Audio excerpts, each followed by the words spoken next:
Sobrang ganda talaga ng performance ng mascara na 'to as you can see, 'di ba? 'Di ba? Like girl, 'di ba na ngayon is kapag nasa school ako is hindi na ako nagka-cluster lashes kasi parang sa bagal siya sa aking mata and nagma-mascara na lang ako and yung ginagamit ko na lately is ito yung GMCY Curling Fix Mascara.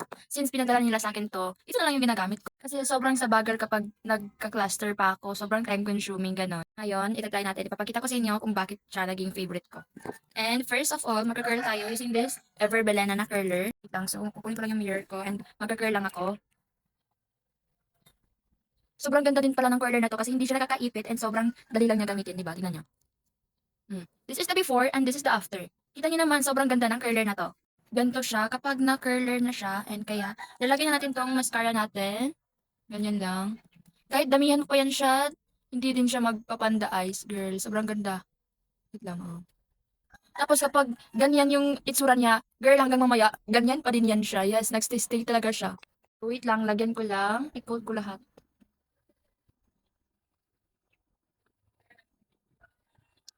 Sa kabila naman,